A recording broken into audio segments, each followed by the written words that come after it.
Okay, mtazamaji ni kukaribishe kwa moyo mkunjufu kabisa katika Student Connect. Tupo katika tukio la kuapishwa kwa serikali ya wanafunzi katika Chuo Kikuu cha Dar es Salaam kwa awamu ya mwaka 2025 na awamu ya 2026. Ni tukio ambalo linafungua ukurasa mpya katika muendelezo wa serikali ya wanafunzi katika Chuo Kikuu cha Dar es Salaam. Student Connect tupo hapa tayari kabisa kuweza kukuletea taarifa zote ambazo zitakuwa zikiendelea hapa katika tukio la kuapishwa kwa serikali ya wanafunzi katika Chuo Kikuu cha Dar es Salaam.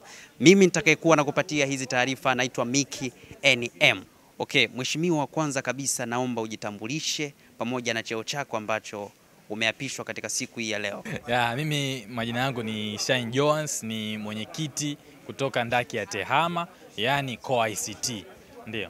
Na unajisikiaje mara baada ya kuapishwa kuwa mwenyekiti wa COICT? Kwanza mimi nipende kutumia fursa hii hasa kuwashukuru wanandaki ya TEHAMA kwa kuniamini na kuwa mwenyekiti wao, na mimi niwaahidi kitu kimoja, kwamba tunaingia katika uongozi ni kwa ajili ya manufaa na maslahi ya wanadaruso nzima, kwa maana ya kwamba ni wanafunzi wote wananufaika na uongozi wangu. Kwa hiyo mimi nitakuwa ni kipaumbele kwa ajili ya wanafunzi na sio kutumia uongozi kwa maslahi binafsi.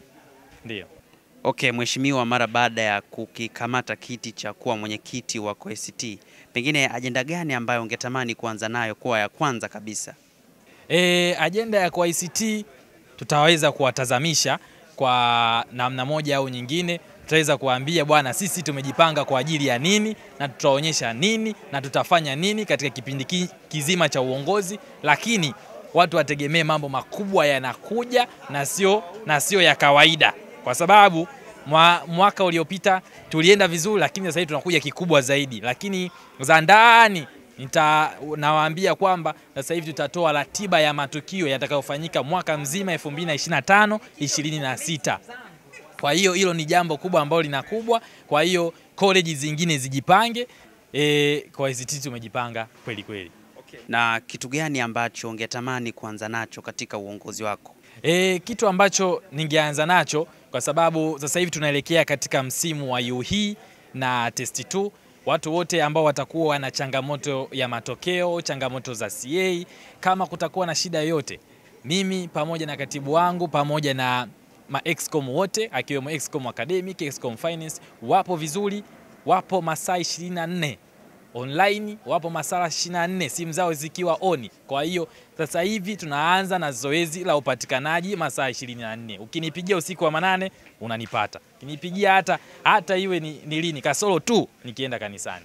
Na mheshimiwa, kwa sasa hivi wananchi wamekuamini kukukabidhi kuwa mwenyekiti wa COICT. Pengine uongozi wako utajikita sana katika sehemu gani kati ya elimu, kutenda haki pamoja na masuala ya kimichezo?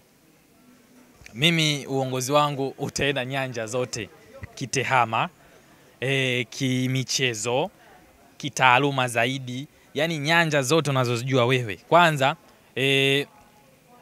nitatembelea pia college zingine zote, nitajifunza pia, kwa sababu mimi bado naendelea kujifunza.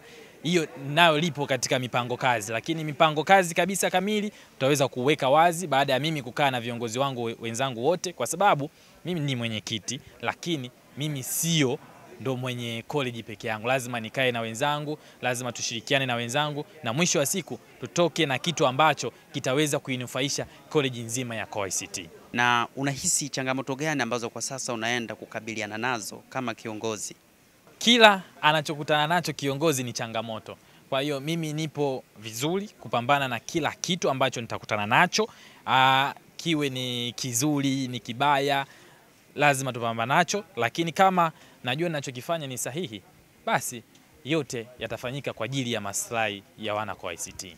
Uongee kitu chochote kwa wanafunzi ambao wamekuamini na kukuchagua kuwa kiongozi wa COICT?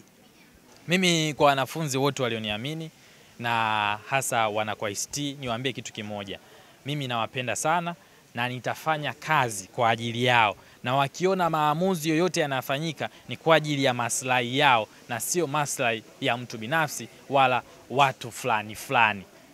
Ndio.